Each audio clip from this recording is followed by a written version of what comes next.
Start.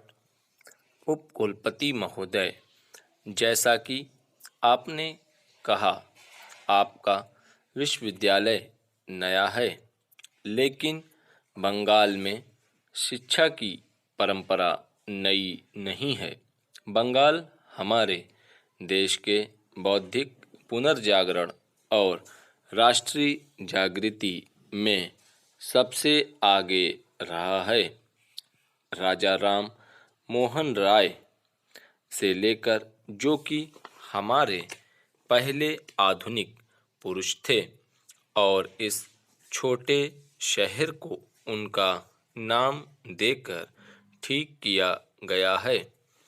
आज तक बंगाल की कोख से जन्मी उन असंख्य महान संतानों की एक लंबी कहानी है, जिन्होंने हमारे राष्ट्रीय जीवन को संपन्न और उन्नत किया है। आज का दिन केवल एक समारोह का ही नहीं है। आज इन युवा स्नातकों के जीवन ने नया मोड़ लिया है। आज से आप नई जिम्मेदारियां संभालने जा रहे हैं।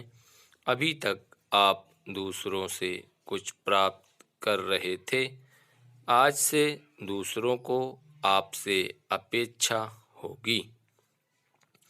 विद्यार्थी जीवन एक तैयारी की अवस्था है। समाज का युवा लोगों के प्रति शिक्षा देने का दायित्व है।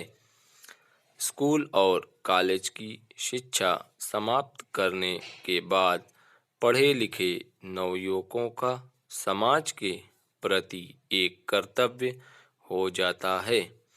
यह कर्तव्य है अपने अर्जित ज्ञान और कौशल को समाज की सेवा में लगाना।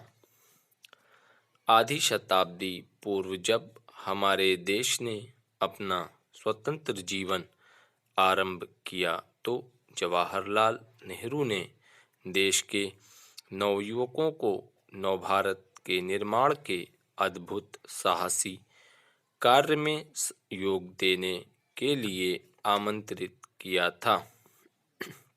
वह आह्वान आज भी उतना ही सार्थक है जितना कि 1947 में था, क्योंकि एक देश का निर्माण केवल 50-55 वर्षों में ही पूरा नहीं हो जाता।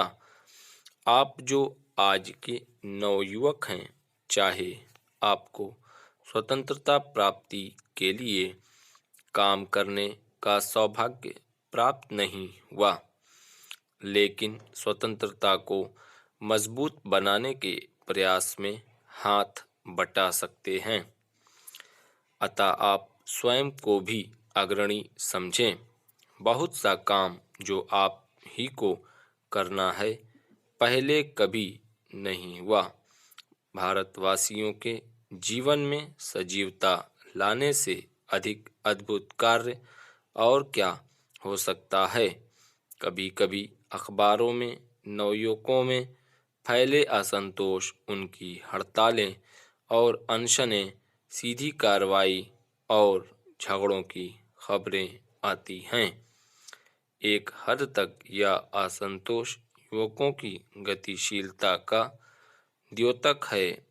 उस सीमा तक मैं इस भावना का स्वागत करती हूँ, लेकिन कभी कभी ऐसा प्रतीत होने लगता है कि हमारे युवा लोग सत्ता के अस्तित्व तक के विरोधी हैं। यह विरोध विकास को एक नई अवस्था है या एक प्रवृत्ति?